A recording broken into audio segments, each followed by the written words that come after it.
Seri kedua buku Xiansu. Suling Emas. Audiobook, novel silat. Cerita, Ho Ping Hu. Bab 31. Semua meja adalah meja permainan dadu. Meja tengah juga tempat bermain dadu, akan tetapi di sini agaknya tempat istimewa di mana taruhannya amat besar. Uang perak bertumpuk-tumpuk, bahkan ada beberapa potong emas. Yang mainkan dadu adalah seorang laki-laki kurus bermata sipit seperti selalu terpejam. Orang itu usianya 40 tahun lebih, lengan bajunya digulung sampai ke siku. Gerakan kedua tangannya cepat sekali ketika ia memutar biji-biji dadu di dalam mangkok, kemudian secepat kilat ia menutupkan mangkok itu ke atas meja dengan biji-biji dadu di bawah mangkok. Mulailah orang-orang memasang nomor yang ia duga dengan mempertaruhkan uang. Ketika pemasangan selesai, dengan gerakan tangan cepat sekali pemain itu membuka mangkok, maka tampaklah dua biji dadu di atas meja dengan permukaan memperlihatkan titik-titik merah. Jumlah titik-titik inilah merupakan angka yang keluar. Bagi yang pasangannya kena, mendapat jumlah taruhannya yang diterima dengan wajah berseri-seri dan mata berkilat-kilat. Bagi yang kalah, dan sebagian besar memang kalah, mereka hanya melihat dengan mata sayu betapa tumpukan uang taruhan mereka digaruk oleh si bandar yang tertawa-tawa lebar. Agaknya yang nasibnya mujur adalah selalu si bandar, buktinya yang mendapat atau yang pasangannya terkena selalu hanya yang memasang kecil, sebaliknya yang taruhannya besar selalu tak pernah kena pasangannya. Kedatangan Kui Seng tidak ada yang tahu karena memang semua perhatian ditujukan ke atas meja. Setelah melihat 3-4 kali pasangan melalui pundak orang-orang yang bertaruh, Kui Seng mendesak maju. Dengan lagak dibuat-buat ia mengeluarkan pundi-pundi uangnya dan menaruhkannya di atas meja dengan keras. Jelas tampak bahwa pundi-pundi itu isinya berat dan banyak, maka tertegunlah semua orang. Yang merasa pasangannya hanya kecil-kecilan lalu memberi tempat sehingga akhirnya Kui Seng dapat duduk berhadapan dengan si bandar judi. Pundi-pundi itu belum dibuka, maka si bandar yang kurus itu memandang tajam dengan mata sipitnya, kemudian bertanya, "Pasangan dengan uang tunai. Apakah Anda punya uang?" Diam-diam si bandar ini merasa heran mengapa penjaga pintu memperkenankan seorang jembel masuk ruangan itu. "Hehehe, kalau tidak punya uang, tentu aku tidak akan berjudi." Kui Seng membuka pundi-pundinya dan terdengar seruan-seruan heran dan kaget ketika kelihatan isi pundi-pundi oleh mereka. "Tapi aku tidak sudi berjudi kecil-kecilan. Aku ingin mengadu untung dengan bandar sendiri, bertaruh angka ganjil atau genap, dengan hanya sebuah biji dadu saja." "Berani?" Kembali orang-orang berseru heran. "Gila benar orang ini, menantang bandar." Banhua Pokoan adalah rumah judi besar, orang-orang yang menjadi bandar adalah ahli-ahli judi yang ulung. Si bandar kurus kecil ini tersenyum-senyum memperlihatkan giginya yang runcing-runcing seperti gigi tikus. "Mengapa tidak berani? Berapa uangmu dan berapa akan kau pertaruhkan?" "Isi pundi-pundi ini ada 120 tail, ku pertaruhkan semua." Terdengar seruan, ramai sekali ketika para penjudi mendengar ucapan ini. Sekali pasang 120 tail perak? Benar-benar hanya orang gila yang dapat melakukan hal ini. Bahkan si bandar kurus itu sendiri menjadi basah penuh keringat karena betapapun juga hatinya menjadi tegang menghadapi taruhan yang begini hebat. Akan tetapi Kui Seng hanya tersenyum-senyum dan menggaruk-garuk kepalanya seperti orang mencari kutu rambut. Muka tikus, berani tidak kau?" Akhirnya ia berkata kesal melihat bandar itu hanya memandang kepadanya. Ada yang tertawa geli, ada pula yang khawatir mendengar jembel itu berani menyebut muka tikus kepada bandar. Apalagi ketika mereka melihat betapa 4 orang tukang pukul rumah judi itu, yang tegap-tegap tubuhnya, diam-diam mendekati Kui Seng dan berdiri di belakang si jembel ini sambil saling memberi tanda dengan mata, siap untuk menerjang kalau perlu. "Apa? Mengapa tidak berani? Mari kita mulai. Kau bertaruh genap atau ganjil?" Si bandar menyisihkan sebuah dadu yang bermuka 6 memasukkannya ke dalam mangkok yang telentang di atas meja. Suasana menjadi tegang, semua orang tidak ada yang mengeluarkan suara, menanti jawaban Kui Seng sehingga keadaan menjadi sunyi dan sebuah jarum yang jatuh ke lantai agaknya akan terdengar pada saat itu. Kui Seng masih tersenyum-senyum dan ia mendorong pundi-pundinya ke depan. 120 tail perak kupasangkan untuk angka ganjil, katanya nyaring. Si bandar tertawa, hatinya girang bukan main karena tiba-tiba ada makanan begini lunak tersosor di depan mulutnya. Jari-jari tangannya sudah terlatih sempurna sehingga sambil memegang mangkok, ia dapat mempergunakan dua jari telunjuk dan tengah yang berada di belakang mangkok untuk membalik-balik biji dadu di waktu ia menutup atau membuka mangkok, tanpa seorang pun dapat melihatnya. Kecurangan ini sudah ia lakukan bertahun-tahun dan tak pernah ada yang tahu. Dengan jari-jarinya yang terlatih ia dapat membalik-balik dua biji dadu sesuka hatinya, apalagi kalau hanya sebuah. Alangkah mudahnya. Tiap kali ia menutup mangkok, matanya yang seperti terpejam itu sekelebatan dapat melihat angka yang berada di permukaan biji dadu, kemudian di waktu membuka mangkok, cepat jari-jari tangannya yang memegang mangkok dan tersembunyi di belakang mangkok bekerja membalik biji-biji dadu menjadi angka-angka yang hanya dipasangi taruhan-taruhan kecil. Dengan cara demikian, selalu pemasang taruhan besar akan kalah. Sekarang, jembel gila ini bertaruh angka ganjil untuk sebuah biji dadu. Alangkah mudahnya untuk membalikan biji dadu itu agar permukaannya yang genap berada di atas untuk memperoleh kemenangan 120 tail. Alangkah mudahnya. Baik, katanya. Semua orang di sini menjadi saksi. Kau memasang angka ganjil. Kemudian ia menggulung kedua lengan bajunya lebih tinggi lagi, dan memutar-mutar dadu ke dalam mangkok. Gerakannya cepat sekali sehingga dadu yang berputaran di dalam mangkok itu tidak kelihatan lagi saking cepatnya. Kemudian dengan gerakan tiba-tiba, ia membalikkan mangkok ke atas meja dengan biji dadu di bawahnya. Hehehe. Si bandar mengusap peluh di dahinya. Apakah kau tidak merubah pasanganmu? Tetap ganjil? Boleh pilih, sobat. Selagi mangkok belum dibuka kau berhak memilih. Ganjil atau genap? Suasana makin tegang, akan tetapi sambil tersenyum dingin Kui Seng menaruh kedua tangannya di atas meja, di depannya, dan ia tenang-tenang menjawab. Aku tetap memasang angka ganjil. Si bandar dengan tangan agak gemetar memegang mangkok, mulutnya berkata. Nah, siap untuk dibuka, semua orang menjadi saksi. Jari-jarinya bergerak dan mangkok diangkat, dibarengi seruan si bandar. Hei, semua mata memandang kepada biji dadu yang telentang, jelas memperlihatkan 5 buah titik merah. Ganjil. Semua mulut berseru. Si bandar menjadi pucat, berdiri terlongong keheranan memandang ke arah biji dadu, hampir tidak percaya kepada matanya sendiri. Tadi ketika menutup mangkok, jelas ia dapat mengintai bahwa dadu itu tadi berangka 5, maka ketika membuka mangkok, telunjuknya sudah menyentil dadu itu agar membalik ke angka 6 atau 4. Akan tetapi mengapa dadu itu tetap telentang pada angka 5, padahal ia yakin betul bahwa sentilan jarinya tadi berhasil baik? Apakah kurang keras ia menggunakan jarinya? Hehehe, apakah kemenanganku hanya cukup kau bayar dengan seruan Hayo bayar 120 tail, kata Kui Seng tertawa-tawa. 4 orang tukang pukul sudah siap dengan tangan di gagang golok, akan tetapi bandar itu tidak memberi tanda maka mereka tidak berani turun tangan. Bandar itu menggunakan ujung jubahnya untuk mengusap peluh yang memenuhi muka dan lehernya, kemudian ia tertawa hahaha. Tentu saja dibayar, sobat. Anda mujur sekali. Akan tetapi, apakah kau termasuk botoh kendil? Kui Seng memang bukan seorang penjudi, tentu saja ia tidak mengerti apa artinya istilah botoh kendil ini. Botoh berarti penjudi, adapun kendil adalah perabot dapur untuk masak nasi. Ia mengerutkan kening, mengira istilah itu merupakan makian. Apa maksudmu? Apa itu botoh kendil? Jawaban ini membuat semua orang yang hadir makin terheran. Dari jawaban ini saja mudah diketahui bahwa Jembel ini bukanlah seorang ahli judi. Bagaimana mendadak ia begini berani bertaruhan besar dan malah menang? Botoh kendil adalah penjudi yang segera lari meninggalkan gelanggang begitu mendapat kemenangan, termasuk golongan yang licik, jawab si bandar yang juga terheran-heran. Kui Seng tertawa, tidak jadi marah.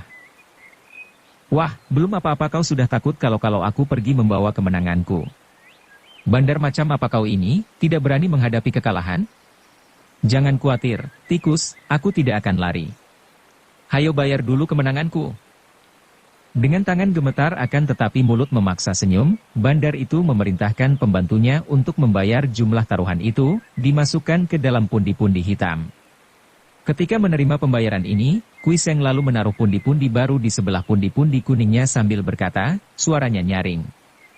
Sekarang kupertaruhkan semua ini, 240 tail. Oh, Kini orang-orang yang tadinya bermain di meja-meja kecil menjadi tertarik dan berkerumunlah mereka di sekeliling meja besar. Seakan-akan menjadi terhenti sama sekali perjudian di dalam ruangan itu, semua penjudi menjadi penonton dan yang berjudi hanyalah Kuiseng seorang melawan si bandar bermata sipit. Bandar ini pun kaget, akan tetapi kini wajahnya berseri-seri. Kiranya Jembel ini benar-benar gila. Dengan begini, sekaligus ia dapat menarik kembali kekalahannya, bahkan sekalian menarik uang modal si Jembel. Kalau tadi ia mungkin kurang tepat menyentil dadu, sekarang tidak mungkin lagi. Ia akan berlaku hati-hati dan pasti kali ini ia akan menang. Bagus. Kau benar-benar menjadi penjudi jempol. Ia memuji sambil mulai memutar-mutar biji dadu ke dalam mangkok. Aku bukan penjudi, sama sekali tidak jempol. Kuiseng membantah. Akan tetapi matanya mengawasi dadu yang berputar-putar di mangkok, sedangkan kedua tangannya masih ia tumpangkan di atas meja di depan dadanya. Si bandar menggerakkan tangannya dan dengan cepat mangkok itu sudah tertelungkup lagi di atas meja menyembunyikan dadu di bawahnya. Nah, sekarang ulangi taruhanmu biar disaksikan semua orang. Si bandar berkata, suaranya agak gemetar karena menahan ketegangan hatinya. Ia tadi melihat jelas bahwa biji dadu yang ditutupnya itu terentang dengan angka 2 di atas. Jadi genap. Ia mengharapkan si Jembel ini tidak merubah taruhannya. Aku mempertaruhkan 240 tail untuk angka ganjil. Kuiseng berkata tenang tapi cukup jelas. Muka si bandar berseri gembira, mulutnya menyeringai penuh kemenangan ketika ia tertawa penuh ejekan. Bagus, semua orang mendengar dan menyaksikan. Dia bertaruh dengan pasangan angka ganjil. Nah, siap dibuka, kali ini kau pasti kalah. Tangannya membuka mangkok dan tentu saja jari tangannya tidak melakukan gerakan apa-apa karena ia sudah tahu betul bahwa dadu itu berangka 2, jadi berarti genap. Begitu tangannya yang kiri membuka dadu, tangan kanan siap untuk menggaruk 2 buah pundi-pundi uang penuh perak berharga itu. Wah, ganjil lagi. Seru semua orang dan si bandar menengok kaget. Kedua kakinya menggigil ketika matanya melihat betapa dadu itu kini jelas memperlihatkan titik 1. Bagaimana mungkin ini? Ia mengucek-ngucek matanya. Tadi ia jelas melihat titik 2. Hehehe, mengapa kau menggosok-gosok mata? Apakah matamu lamur? Semua orang melihat jelas bahwa itu angka 1, berarti ganjil. Kau kalah lagi dan hayo bayar aku 240 tail. Bandar itu bangkit berdiri, dahinya penuh peluh dingin sebesar kedelai. Ini tak mungkin, bagaimana bisa ganjil lagi? Ia sudah memandang ke arah 4 tukang pukul, siap untuk memerintahkan menangkap si Jembel, menyeretnya keluar dan memukulinya, kalau perlu membunuhnya. Hayo bayar. Kuiseng berkata. Apakah rumah judi ini tidak mampu bayar lagi? Selagi si bandar judi tergagap-gagap dan 4 orang tukang pukul lain sudah siap pula datang mendekat dengan wajah beringas, tiba-tiba terdengar suara tertawa-tawa. Dari sebelah dalam muncullah seorang laki-laki berusia 50 tahun lebih, akan tetapi pakaiannya penuh tambal-tambalan, pakaian pengemis. Orang muda ini sudah menang mengapa tidak lekas-lekas dibayar, kata pengemis tua itu. Heran tapi nyata. Si bandar kelihatan takut dan cepat-cepat duduk memerintahkan pembantunya membayar 240 tail perak, sedangkan para tukang pukul itu mundur dengan sikap hormat sekali. Si kakek pengemis itu lalu berjalan menghampiri bandar, mengambil tempat duduk di dekat bandar, berhadapan dengan Kuiseng. Baiklah, Pangcu, kata si bandar dan mendengar sebutan Pangcu, ketua perkumpulan, ini, diam-diam Kuiseng melirik dan memandang kakek itu penuh perhatian. Usianya 50 lebih, pakaiannya tambal-tambalan akan tetapi jelas bukan pakaian butut, melainkan kain bermacam-macam yang masih baru sengaja dipotong-potong dan disambung-sambung. Tangan kanannya memegang sebatang tongkat yang kini disandarkan di bangkunya sedangkan kedua tangannya ditaruh di atas meja di depan dadanya. Diam-diam Kuiseng menduga bahwa kakek ini tentulah seorang yang berilmu tinggi, maka ia bersikap hati-hati. Tadi ia telah menggunakan tenaga luekangnya memperoleh kemenangan, yaitu dengan hawa luekang disalurkan melalui tangan menekan meja membuat biji dadu itu tetap atau membalik sesuka hatinya. 2 buah pundi-pundi hitam telah dibayarkan kepadanya dan kini di depan Kuiseng terdapat 4 pundi-pundi uang yang isinya semua 480 tail. Setelah membayar, si bandar ragu-ragu untuk melanjutkan perjudian, karena ia takut kalau kalah. Kalau sampai kalah lagi, ia akan celaka. harus mempertanggungjawabkan kekalahannya yang aneh. Akan tetapi ketika ia melirik ke arah kakek itu, si kakek berkata perlahan. Teruskan, biar aku menyaksikan sampai di mana nasib baik orang muda ini. Mendengar ini, si bandar berseri lagi wajahnya. Ucapan itu berarti bahwa si kakek hendak membantunya dan tentu saja dengan adanya perintah ini, tanggung jawab digeser dari pundaknya. Siapakah kakek ini? Dia ini bukan lain adalah ketua dari Banhua Kaipang, perkumpulan pengemis selaksa bunga. Tadinya rumah judi itu dibuka oleh para pencoleng kota, akan tetapi kurang lebih setengah tahun yang lalu, secara tiba-tiba rumah judi itu diberi nama Banhua Pokoan, karena sesungguhnya, terjadi perubahan hebat pada Banhua Kaipang. Perkumpulan pengemis ini secara tiba-tiba berubah sepak terjangnya dan dengan kekerasan menguasai rumah judi itu pula. Karena para pimpinannya memang berilmu tinggi, tidak ada yang berani menentangnya, bahkan para penjahat menjadi sekutu mereka. Inilah sebabnya mengapa bandar dan para tukang pukul yang mengenal Koaitung Tianglo, orang tua tongkat setan, ketua Banhua Kaipang, menjadi ketakutan, akan tetapi juga lega karena dengan hadirnya ketua ini, mereka menjadi besar hati. Si bandar dengan semangat baru telah memutar-mutar dadu di dalam mangkok lagi. Lalu ia membalikkan mangkok di atas meja. Ia melihat jelas bahwa dadu itu berangkat 3, maka dengan ujung kakinya ia menyentuh kaki Koaitung Tianglo 3 kali untuk memberitahu. Kakek itu mengangguk-angguk dan tersenyum dengan ujung mulut ditekuk ke bawah, penuh ejekan. Nah, sekarang kau mau bertaruh berapa dan dengan pasangan ganjil atau genap? Keadaan menjadi tegang dan sunyi kembali, lebih tegang daripada tadi. Semua orang yang berada di situ, biarpun sebagian tidak mengenal kakek pengemis, namun dapat menduga bahwa kakek itu tentulah seorang berpengaruh dan berpihak kepada rumah judi. Benar-benar amat menarik melihat jembel muda yang rambutnya awut-awutan dan yang bernasib baik itu kini berhadapan dengan seorang pengemis tua yang serba bersih. Baru pertama kali ini terjadi hal begitu menarik di dalam rumah judi sehingga semua orang menonton dengan hati berdebar-debar, bahkan yang tadinya murung karena kalah, sejenak lupa akan kekalahannya. Sambil menarik ke arah kakek itu, Kui Seng mendorong 4 pundi-pundi perak sambil berkata, "Tidak ada perubahan, ku pertaruhkan semua, 480 tail perak dengan pasangan angka ganjil." Si bandar mengerling ke arah kakek, tampaknya bingung. Akan tetapi kakek itu tersenyum dan memberi tanda dengan mata supaya si bandar bekerja seperti biasa, yaitu menggunakan jari tangannya yang lihai itu membalikkan dadu agar membalik menjadi angka 4 atau 2. Dengan gerakan hati-hati si bandar menangkap pantat mangkok, jari-jari tangannya menyelinap masuk dan pada saat itu ia merasa betapa siku tangannya dipegang oleh kakek pengemis dan terasa betapa hawa yang hangat memasuki lengannya sampai ke jari-jari tangannya. Bandar ini sedikit banyak tahu akan ilmu silat, maka ia girang sekali, maklum bahwa ketua pengemis itu membantunya dengan tenaga sinkang. "Siap buka, heit!" Aduh! Si bandar berteriak kesakitan ketika mangkok dibuka.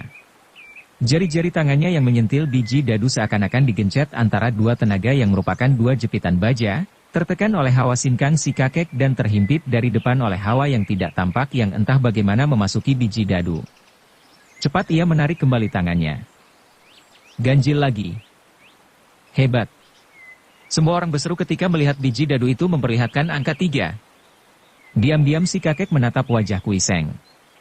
Ia maklum bahwa jembel muda ini bukan orang sembarangan, dan maklum pula bahwa tadi ia gagal membantu karena jembel muda itu menyerang dengan dorongan berhawa sinkang dari jari-jari tangan, mencegah si bandar menggulingkan biji dadu dengan jari tangan. Wajah bandar itu pucat sekali, berkedip-kedip ia memandang ke arah kakek. Ia jelas merasa gelisah dan mohon bantuan. Kakek itu hanya tersenyum dan berkata, "Sahabat muda ini besar sekali untungnya. Dia sudah menang, tidak lekas dibayar mau tunggu kapan lagi." Mendengar ini, si bandar dan para pembantunya sibuk mengumpulkan uang, akan tetapi mana cukup untuk membayar jumlah begitu besar? Bandar itu terpaksa lari ke sebelah dalam untuk mengambil kekurangan uang dari kas besar. Jumlah yang dibayarkan ini adalah hasil beberapa hari. Orang-orang di situ makin terheran-heran melihat betapa jembel muda yang kini sudah menjadi raja uang dengan kemenangan-kemenangan besar sehingga di depannya berjajar 8 pundi-pundi yang jumlahnya hampir 1000 tail perak, masih belum puas agaknya buktinya ia masih memandang ke arah mangkok dadu.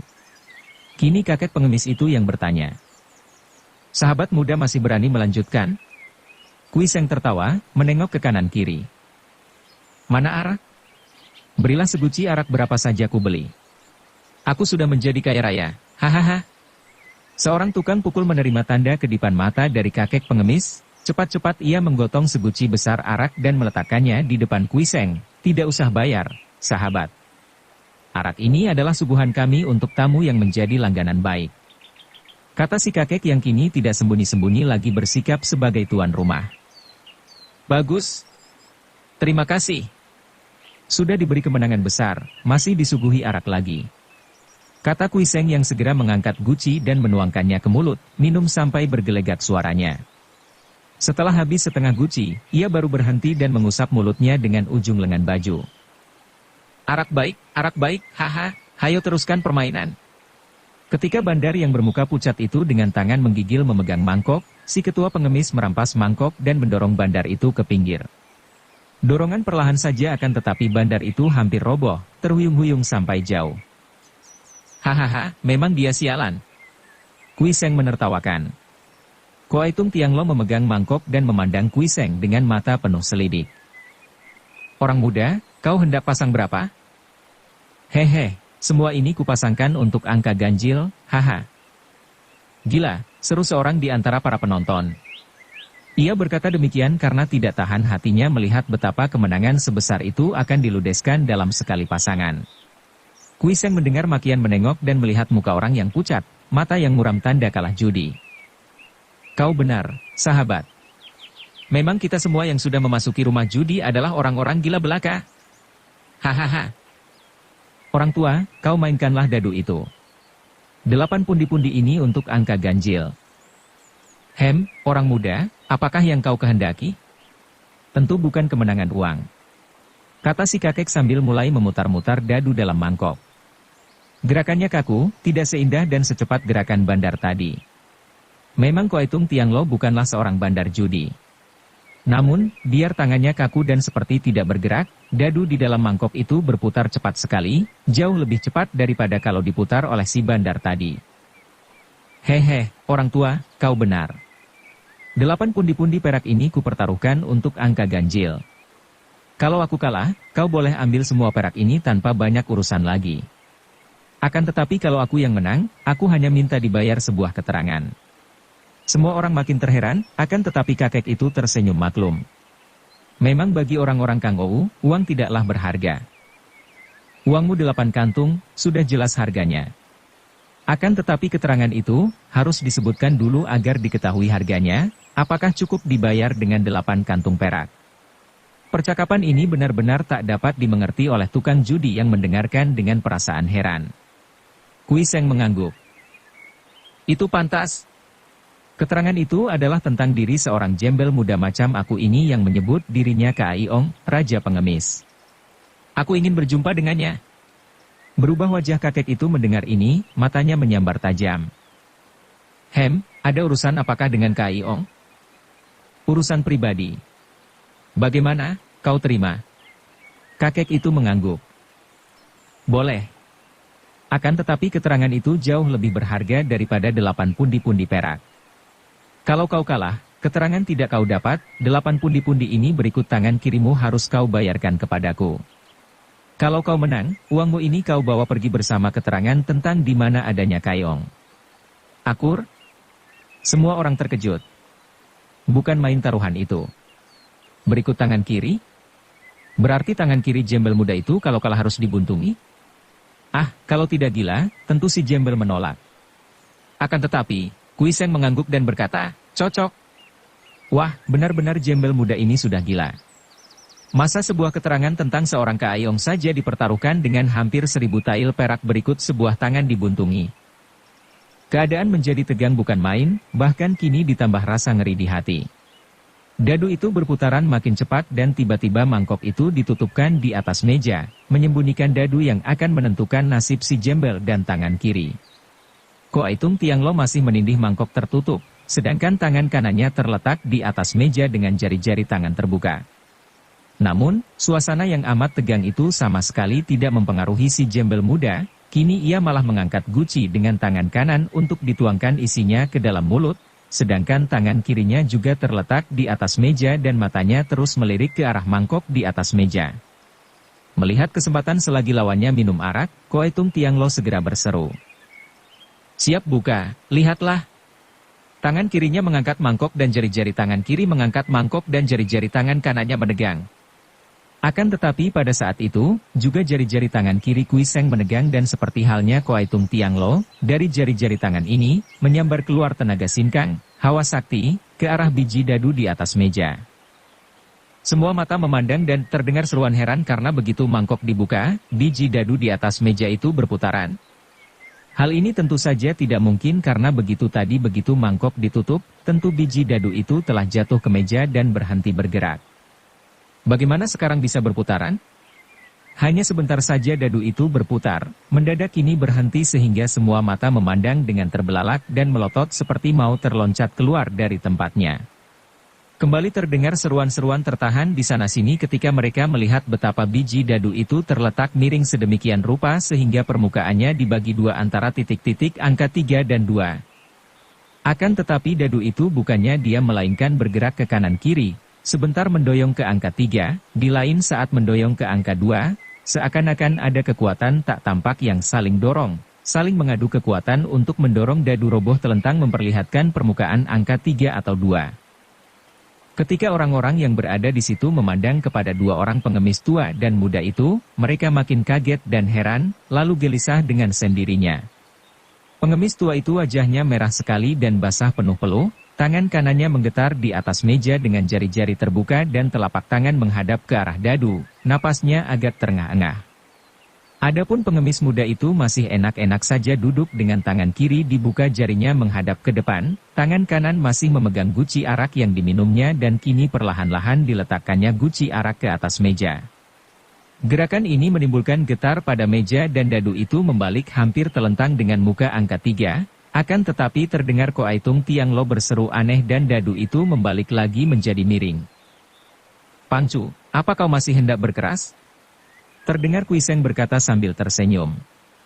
Betapapun juga, Kui Seng adalah seorang terpelajar yang masih ingat akan peraturan.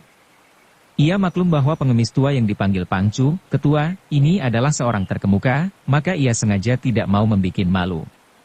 Dengan adu tenaga sinkang itu, tentu sudah cukup bagi Pangcu itu untuk mengetahui bahwa kakek itu tidak akan menang, lalu suka mengalah tanpa menderita malu karena jarang ada yang mengerti bahwa mereka telah saling mengadu sinkang. Akan tetapi Koai Tung Tianglo adalah seorang yang keras kepala.